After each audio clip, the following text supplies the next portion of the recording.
하나님 우리에게 주시는 말씀 함께 나누도록 하겠습니다. 사무엘하 6장 1절부터 11절까지입니다. 사무엘하 6장 1절부터 11절까지 제 성경으로 구약성경 471페이지에 있습니다.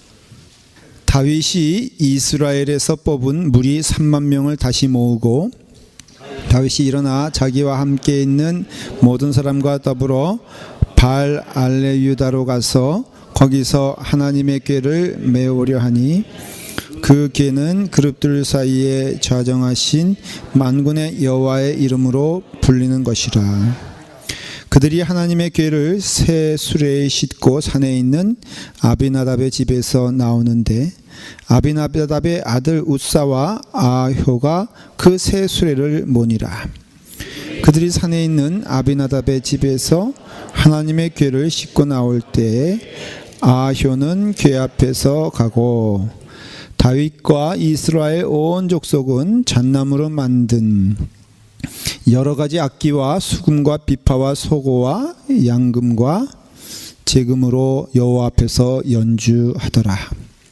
그들이 나곤의 타작마당에 이르러서는 소들이 뛰므로 웃사가 손을 들어 하나님의 궤를 붙들었더니 여호와 하나님이 웃사를 잘못함으로 말미암아 진노하사 그를 그곳에서 치시니 그가 거기 하나님 궤 곁에서 죽으니라.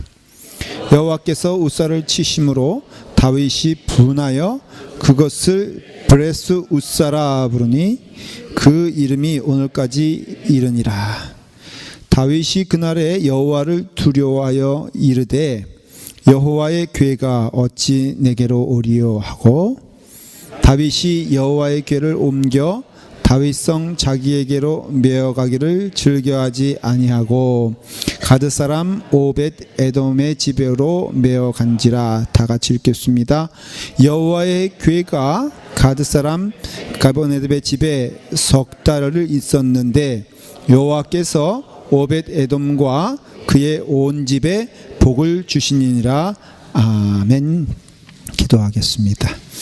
아버지 하나님, 오늘 이 시간 하나님의 말씀이 선포될 때 우리 사랑하는 성도들 심령 가운데 말씀으로 오게 하시고 그 말씀에 순종하여 주님 기뻐하시는 복된 삶을 살게 하여 주시기를 원하옵나이다. 우리 어린아이들부터 시작되는 우리 귀한 예배 가운데 함께 해주셔서 각각의 맡겨진 처소에서 예배를 드리고 말씀을 나눌 때 귀한 은혜가 동일하게 임하게 도와주시옵시고 우리 유아실에 있는 우리 아이들과 부모들에게도 주님의 은혜가 넘치게 하시며 이 말씀을 듣는 모든 영혼들에게 주의 말씀이 선포되게 하여 주시옵시고 성령님께서 사용하시는 귀한 은혜의 시간 될 수 있도록 축복하여 주시옵소서. 예수님의 이름으로 기도드리옵나이다. 아멘.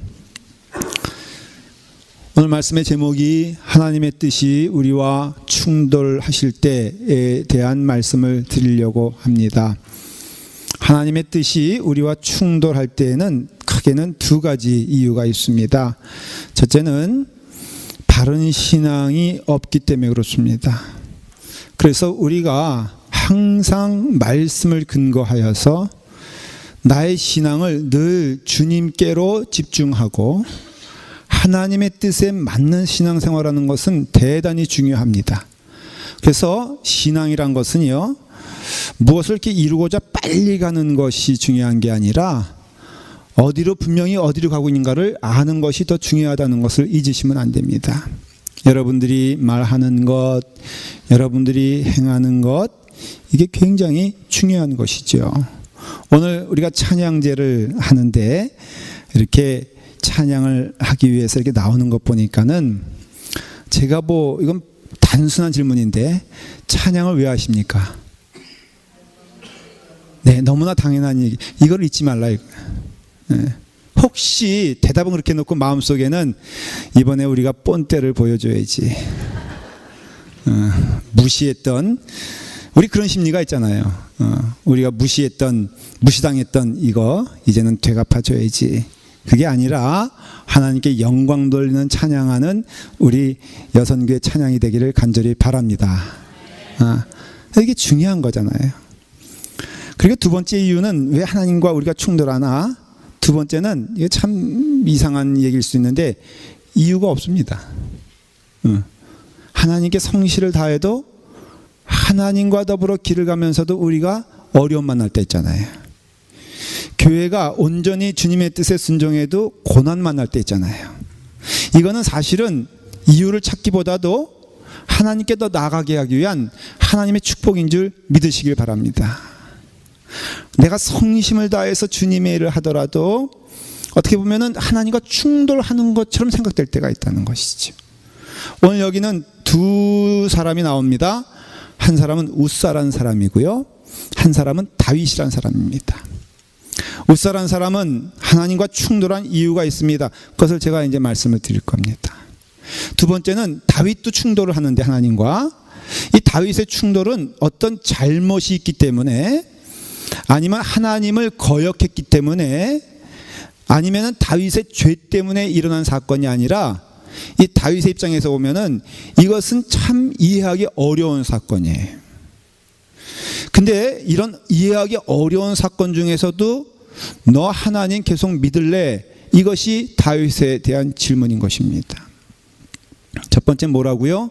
우리에게 바른 신앙이 없기 때문에 하나님과 충돌할 수 있다는 것을 잊지 말라는 겁니다. 그 소와 사자의 사랑이라는 이솝 우화가, 여러분 그 이솝 우화를 가끔 읽어볼 필요가 있습니다. 아주 굉장히 깊은 내용을 주고 있는데, 소와 사랑이 falling in love, 사랑에 빠졌어. 말도 안 되는 얘기잖아요. 근데 어쨌든 사랑에 빠졌어. 그러니까 사랑에 빠지니까는 서로에게 잘해주고 싶은 거예요. 잘해주고 싶은데 소가 가장 잘해줄 수 있는 것은 뭐냐면은 사자에게 가장 맛있는 것을 제공해 주는 겁니다. 그래서 나름대로 소가 애를 써가지고 사자에게 뭐를 매일 갖다 줬냐면은 싱싱한 풀을 갖다 줬어요. 그래서 이제 매일 사자에게 풀을 먹이는 겁니다. 가끔 우리 남편과 아내들 이렇게 식당 가면요, 제가 이렇게 보면은 재밌는 게, 그 아내들은 자기들은 안 먹으면서 남편에게요 그렇게 남편 먹기 싫어하는 걸 계속 먹이잖아요. 뭐 콩밥 먹어라, 뭐 콩나물 먹어라. 그럼 또 남편은 또 화가 나가지고 다 싫은데 말이야, 그거 자꾸 준다고. 똑같은 꼴이에요. 사자도 소를 사랑했어요. 그래서 사자도 열심을 다해서 가장 맛있는 것을 소에게 갖다 바치는데 아주 금박 잡은 사슴고기를 갖다 바치는 거예요. 여러분, 사자는요 가장 좋은 것을 소에게 줬습니다. 소는 가장 자기 생각에 좋은 것 풀을 뜯어다가 사자에게 줬습니다. 결국은요 참다 못해가지고 둘이 싸워가지고 헤어졌다는 얘기입니다. 근데 이것이 이솝 우화가 주는 이야기가 우리 믿음 생활에서도 똑같이 적용이 되는데, 우리가 하나님과 더불어 이제 릴레이션십이라고 하지 않습니까? 관계라고 하지 않습니까? 이 믿음 생활이거든요.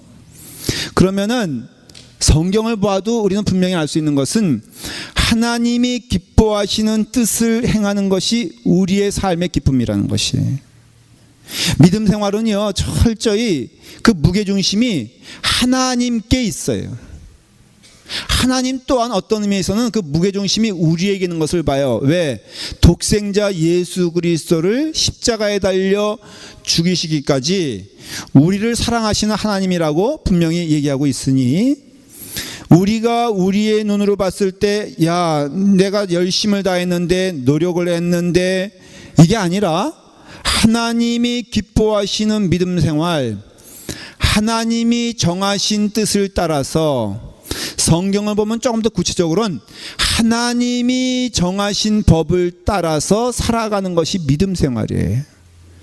우리가 은혜로 구원받았습니다. 그때는 무엇이 법인지 무엇이 옳은 것인지 잘 몰라요.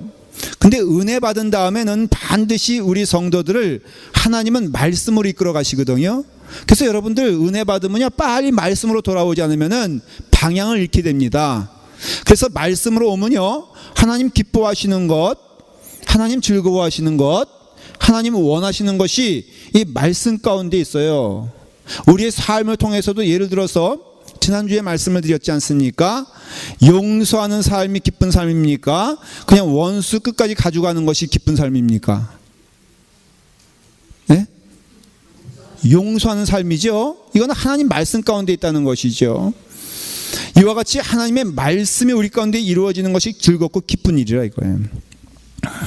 오늘 이 우사의 이야기는 이건 좀 설명이 필요한데 법궤에 대한 이야기입니다. 여러분, 법궤는 거기에는 아론의 쌍난 지팡이, 그 다음에 하나님께서 주셨던 기적의 만나, 그리고 모세가 하나님으로 받았던 십계명 돌판이 있어요. 근데 이 자체가 이제는 성물이 된 겁니다. 출애굽기 40년 동안에 이스라엘 사람들이 누구를 쫓아다녔냐면은 법궤를 쫓아다녔거든요. 그 하나님의 불기둥과 구름기둥이 가자 그러면은 법궤가 그 다음엔 길을 나섰고요. 이스라엘 사람들은 그 법궤와 그 불기둥과 구름기둥을 보고선 열심히 쫓아다녔어요. 그리고 실제로 법궤가 있는 곳에 무엇이 있었습니까? 만나 있었죠. 법궤가 있는 곳에 물이 솟아났죠. 법궤가 있는 곳에 병이 사라졌죠. 법궤가 있는 곳에 옷이 닳지 아니하고 신발이 닳지 아니하고 메추라기가 임하니까 이 법궤가 있는 곳이 참으로 귀한 곳임을 알게 된 거예요, 이스라엘 사람들이. 그러다 보니까는 하나님은 눈에 보이십니까? 안 보입니까? 눈에 안 보이는 하나님이 이제 법궤에 임재하셔서 이게 어떻게 보면은 법궤가 하나님이 돼버린 거예요. 법궤가 하나님이 될 수 있다. 이건 굉장히 무서운 이야기가 오늘 말씀도 여러분들 읽으셨는데 아마도 여러분들은 그냥 읽으셨을 겁니다. 자, 2절에 보니까 이런 말씀이 나옵니다. 다윗이 일어나 자기와 함께 있는 모든 사람과 더불어 바알레 유다로 가서 거기서 하나님의 궤를 매어 오려 하니 그 궤는 그룹들 사이에 좌정하신 뭐라고요? 만군의 여호와의 이름이다. 다시 말하면은 이게 뭘 뜻하냐면요, 법궤 그 자체가 뭐가 된 거예요? 하나님이 돼버린 거예요. 이 당시에는. 왜냐? 법궤가 가는 곳에 요단강이 갈라졌거든요. 법궤가 가는 곳에 여리고성이 무너졌거든요. 그러니 이 법궤가 있는 곳에 모든 기적과 능력과 하나님의 임재하심이 경험되어지면서 결국에는 이게 하나님을 믿는 믿음에서 하나님의 법궤를 믿는 믿음으로 변질됐다는 것을 보여주는 거예요. 하나님의 말씀도 사라지고요, 하나님께 대한 경배의 마음도 사라지고 그저 뭐만 있으면 된다? 법궤만 있으면 된다라는 믿음으로 변한 것입니다. 그걸 설명해 주는 거예요. 조심스럽죠, 여러분들? 자, 저 십자가만 있으면은 여러분 삶에 형통하는 것을 믿으십니까? 아니, 십자가 안 믿으세요? 저 십자가가 성물인 것을 믿으십니까? 저 십자가가 있는 곳마다 하나님 약속하신 은혜와 만사 형통의 축복이 있는 것을 믿으십니까? 벌써 안 믿잖아요. 믿었으면은 저게 그냥 남아있지 않지. 누가 밤에 와서 저거라도 들고 갔으면은 어떡합니까? 그러니까 아마 저게 우리가 이런 법궤라고 생각한다면 여기다가 저 같으면요, 서빌리언 카메라 10개 달아놓고 그 다음에 저 보험을 들어놓고 그 다음에 저기다 온갖 장치를 다 냈을 거예요. 근데 그럴 수 있잖아요. 캐톨릭이 실수한 게 뭐냐면은 그 자체의 물건에 의미를 부여한 것이에요. 그게 바로 타락하는 증거이기도 합니다. 성경을 통해서 보면 눈에 보이는 우상을 만들지 말라 그랬잖아요. 근데 이미 이 법궤가 우상이 된 거예요. 그러니까 심리적으로 영적으로도 이 법궤가 있으면 마음이 든든해지는 거예요. 법궤가 있으면 마음이 편해지는 거예요. 우리의 마음 가운데, 죄된 마음 가운데 하나 특징이 뭐냐면요, 이와 같이 우상 숭배 같은 이런 것을 좋아하는 성향이 있다라는 것입니다. 제가 군대에 갔는데요, 군대 가면서 그때 집사람과 한참 연애할 때였어요. 또 얼마나 그때 사랑이 쭉 많은지 몰라요. 그래서 아마 그때 우리가 가장 핫한 시기였어요. 그 내가 떨어지기가 너무너무 슬프고 괴롭고 힘들고 정말 괴로우니까 내가 떠나기 며칠 전에 우리 집사람 손을 지그시 붙잡고, 내가 군대에 가니 이제 못 보니 당신 사진 가운데 가장 이쁜 사진을 내게 좀 주면 좋겠다. 그러면 내가 그것을 그저 함께 가는 마음으로 수첩에다 꼽아놓고 심심할 때마다 보고 괴로울 때만 보고 할 테니까는 내가 당신 생각하기에 가장 이쁜 사진을 좀 달라 부탁을 했더니 집사람이 실물보다는 나은 사진은 없다는 거예요. 이제부터 말을 잘해야 됩니다. 왜냐면은 제가 말 실수하면 안 되니까. 그래서 그러면은 실물보다 조금 못한 걸 가져와라. 가져왔어요. 그래서 실물보다 못하지만 부족한 마음이지만 그래도 그거 들고 갑니다. 여러분 훈련 받는 때 이게 얼마나 위로가 되는지 몰라요. 정말 괴로울 때마다 사진을 보니까는 너무너무 마음에 위로가 되는 거예요. 사진에 대한 애착이 생기기 시작했습니다. 이 사진이 없으면은 못 견딜 것 같아. 군대에서 훈련소 때 다 뺐습니다. 소지품은. 그런데 이 다 내놓으라는 거예요. 그래서 소지품 다 내놨더니 거기 사진도 있는데 이걸 글쎄 뺏어가는 거예요. 그래서 제가요 몇 날 며칠을 얼마나 눈물로 지새운지 모릅니다. 그래서 면담했어요. 내가 이러다가는 어떤 일을 벌일지 모르겠다. 당신 그래도 책임지겠느냐? 그랬더니 딱 저기에 관심사병이라고 딱 내 때려가 붙었어. 이게 관심사병이 뭐냐면은 야 이러니까 얘 도와주자 이게 아니라 이놈 언제 총 들고 나갈지 모르니까는 사방에다 감시초를 붙여놔가지고 제가 졸지에 훈련소에서 감시사병이 됐어요. 그래서 2번 면담하니까는 결국은 할 수 없이 예외로 얘는 이거 없으면 안 되니까 사진을 넘겨줬어요. 내가 그거 붙잡고 얼마나 울었는지 몰라. 그거 알아야 돼.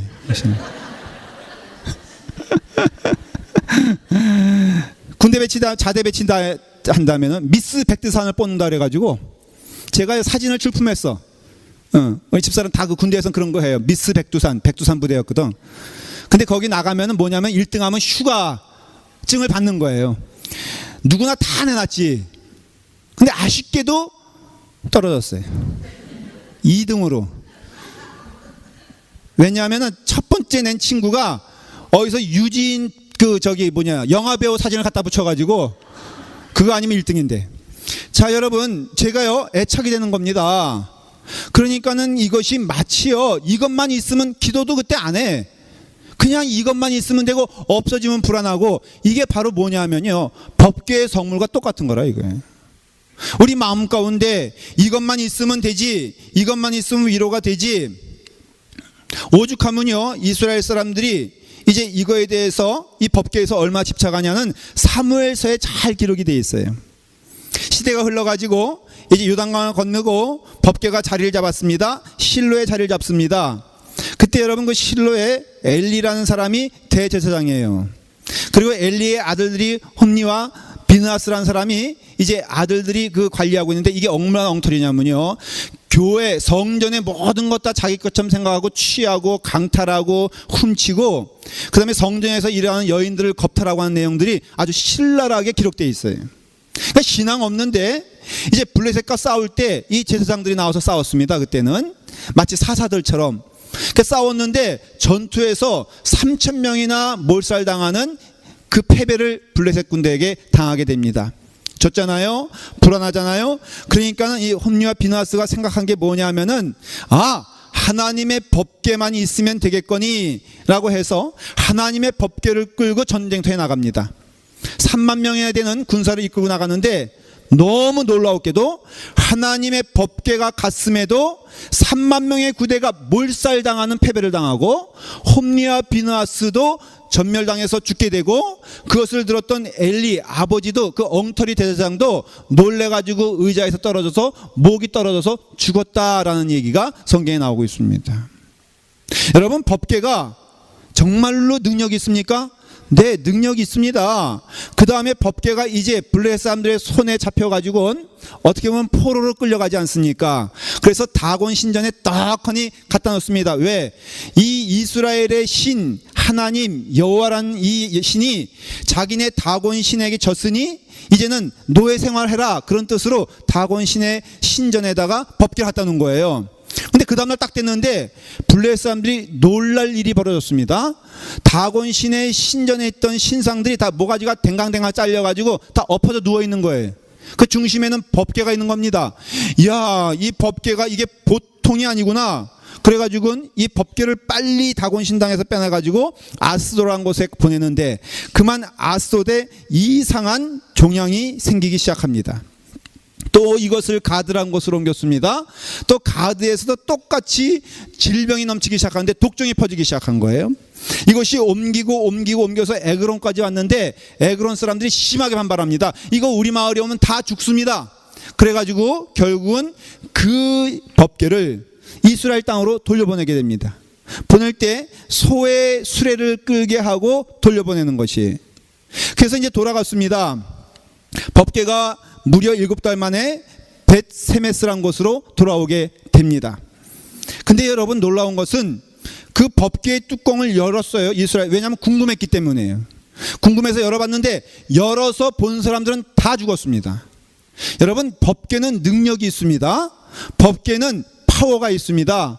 그래서 아니 홈리와 비나스에게 손에 맡겨진 법궤는 실패하고 패배했는데 어떻게 그 다음에는 이와 같이 능력을 발휘할 수 있느냐? 뭘 말하는 거냐면은 하나님은 지금 홈리와 비나스를 치신 것입니다. 하나님께서는요 하나님을 무시하는 자, 하나님을 멸시하는 자, 하나님을 이용하려고 하는 자는 반드시 버려두지 아니하시고 치신다는 것을 성경은 말해주고 있는 거예요. 저는 오늘날에도 이 말씀이 결코 사라지지 않았다 저는 믿습니다. 여러분 늘 주님께 나아갈 때는요 두렵고 떨리는 마음으로 가야 되는 것이에요. 공경하는 마음으로 기쁜 마음으로 가야 됩니다. 이게 법궤가 이제 이스라엘 땅에 와서도 사람들이 그 법궤를 보는 순간 죽어 넘어지니까는 이 법궤를 누구도 원치 않는 것이 된 거예요. 이전에는 법궤를 누구나 갖고 싶어 했었고 취하고 싶어 했었고 함께하고 싶었는데 이제는 법궤는 마치 저주의 상징처럼 되어 있었습니다. 그래서 이제 간 곳이 어디냐면은 길르앗 아람이라는 곳에 가게 됩니다. 그 집안으로 들어가게 됩니다. 거기에는 아비나답이란 사람이 있어요. 오늘 여기 나오지 않습니까? 이 사람 집에 70년 동안 있었는데 그 집이 그것으로 복을 받습니다. 근데 문제는 뭐냐면은 그 다음에 그 아비나답에게 아들이 있었는데 그 아들이 우사와 아효였어요.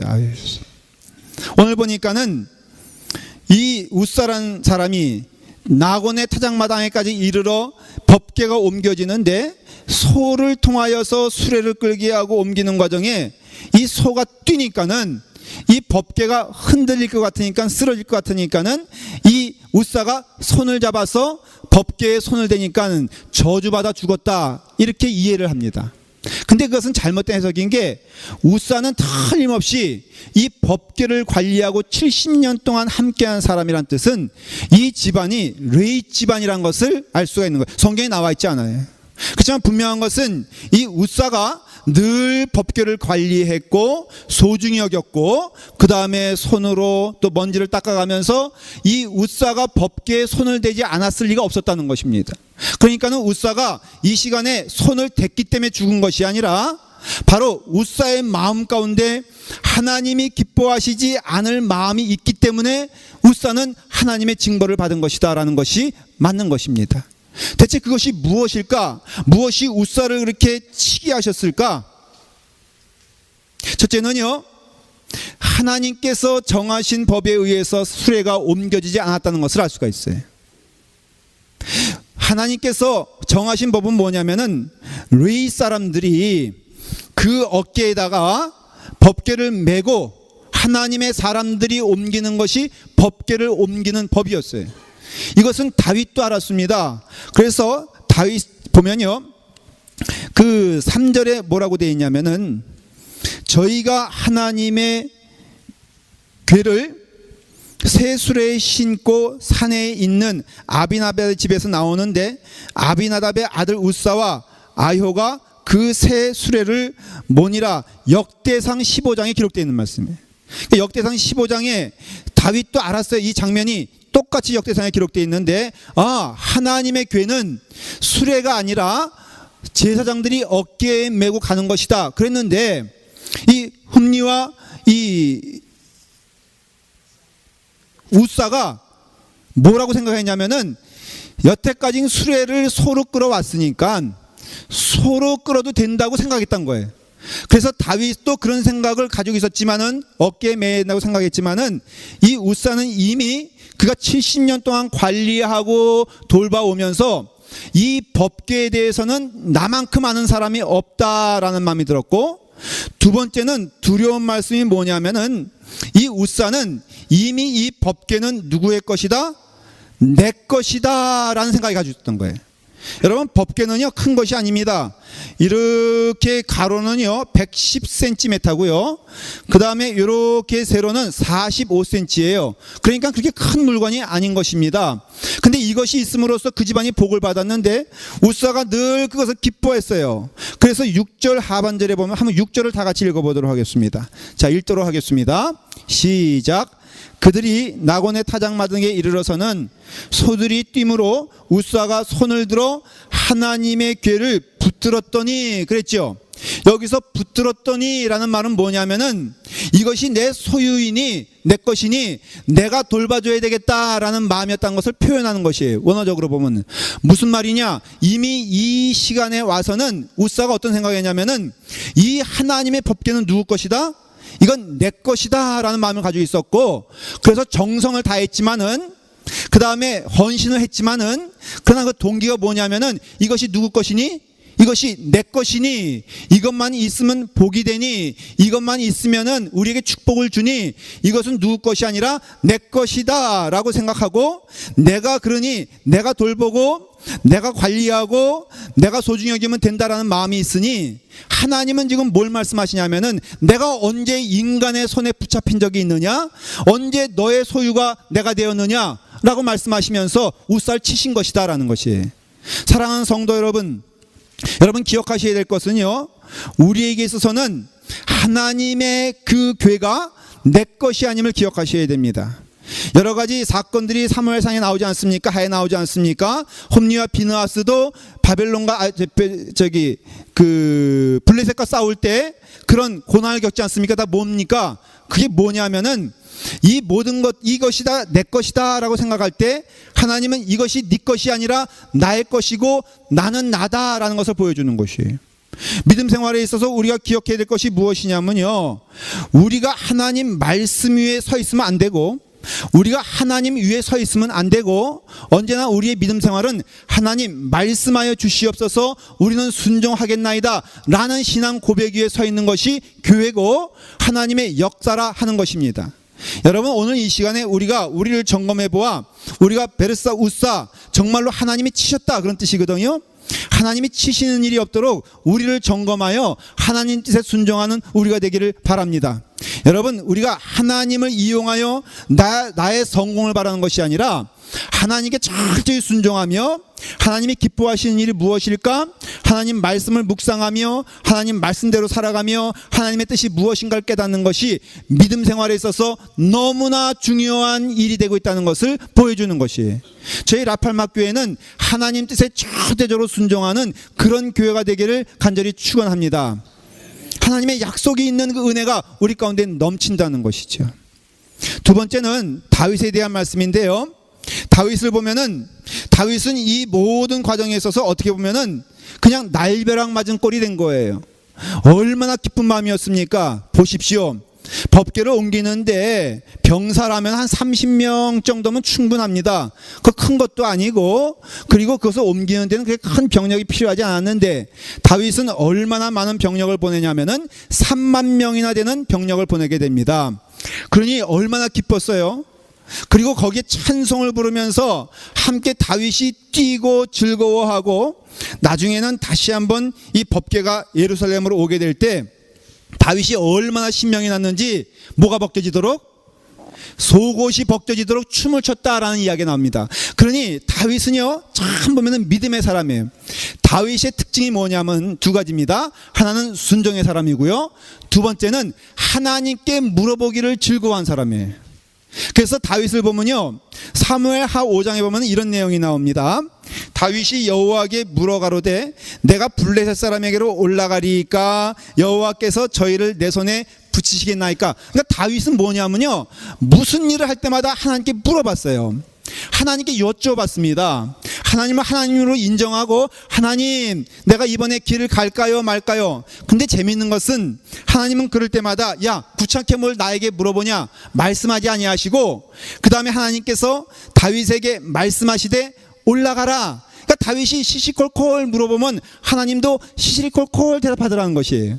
여러분 믿음의 사람은요 하나님께 물어보기를 즐거워하고 하나님과 대화하기를 즐거워하고 하나님과 함께하기를 즐거워하는 것이 믿음의 사람인 것입니다. 다윗은 전형적으로 묻기를, 그래서 23절에 사무엘하 5장에 보면요 또 물어요. 다윗이 여호와께 묻자오되 가라사대 올라가지 말고 저희대로 돌아가 뽕나무 숲을 맞은편에서 저희를 엄습하되, 다윗이 또 물어보는 거예요. 또 어떻게 공격하면 좋을까요? 그러니까 하나님께서 아주 조목조목 뽕나무 숲을 맞은편에 숨었다가, 그러니 여러분 우리가 하나님께 물어보고 하나님 대답하시고, 이게 믿음 생활의 기쁜 생활이에요. 저도 마찬가지예요. 하루하루의 삶이 늘 하나님과 동행하는 삶이 돼. 하나님께서는 우리가 물어보실 때 답하시고 인도하시는 것 축복인 줄 믿고, 여러분 그와 같은 삶이 여러분들의 삶의 모습이 되길 간절히 축원합니다. 물어보잖아요. 하나님께서 대답하지 않으시는데요. 제가 비결을 말씀드릴게요. 여러분 물어보실 때 하나님의 아무 응답이 없으시다라고 생각하시면요, 그것이 하나님의 응답인 줄 믿고 가시길 바랍니다. 왜냐하면 하나님께서는 반드시 그 길을 틀어주실 때는 하나님께서 그 길을 틀어주실 만한 답을 주시기 때문에 그래요. 예를 들어서 베드로가 나는 이제 로마를 떠나서 좀 도피 생활해야 되겠다, 그게 하나님의 뜻이었다면 하나님께서 가만 계셨을 거예요. 그러나 그것이 하나님의 뜻이 아니었기 때문에 하나님께서 막으시고 너는 돌아가라 라고 말씀하지 않습니까? 바울은 소아시아로 가길 원했습니다. 하나님께서 그 뜻이 그것이었다면 하나님 막으시지 않았을 거예요. 그런데 하나님은 나타나셔서 막으셔서 그를 유럽으로 가게 하십니다. 마찬가지예요. 우리가 기도할 때 우리가 하나님께 드리는 모든 헌신의 기도 대부분은 순종이기 때문에, 여러분 순종으로 하나님께서 받아주시기 때문에 여러분께서 예스로 받을 것을 깨달으시길 바랍니다. 근데 하나님께서는요, 내가 이 일을 할 때 하나님이 기뻐하시는 것이 우리의 마음을 통해서 느껴져. 그럴 때가 있잖아요. 꺼리낌 있잖아요. 그때는 하면 안 되는 거예요. 여러분들의 마음을 잘 살펴보아서 내가 하나님께 기도할 때 이것은 하나님께서 기뻐하시는 거니 내 영이 즐거워하고 내 영이 기뻐하고 내 영이 감사할 때는요 그대로 하시길 바랍니다. 예를 들어 내가 누구를 칭찬할 때 내 영이 즐겁습니까? 괴롭습니까? 예? 내가 누구를 도와줄 때 내 마음이 기쁜가요? 괴로운가요? 판단해 보시기 바랍니다. 그건 하나님이 원하시는 거예요. 그냥 남을 미워하고 남을 싫어하고 남에게 분을 내는 것들은 내 마음이 먼저 기쁘지 않으면요, 그건 하나님께서 노하시는 거라고요. 이와 같이 하나님께서는요 우리에게 있어서 모든 질문에 대한 답을 주시는 하나님이시니까, 다윗이 지금 열심을 다해서 이와 같이 3만 명을 동원해서 찬양하면서 기뻐하는 것은 하나님 받아주셨어요. 이것이 우사의 잘못이지만은 이것은 다윗의 잘못은 아니었어요. 그렇기 때문에 다윗의 입장에서는 마치 이것이 나를 저주하는 것 같고 하나님이 나를 심판하는 것 같은 생각이 들었을지도 몰라요. 그래서 다윗은 뭐라고 말하냐면, 여기 보니까는 뭐라고 돼 있어요?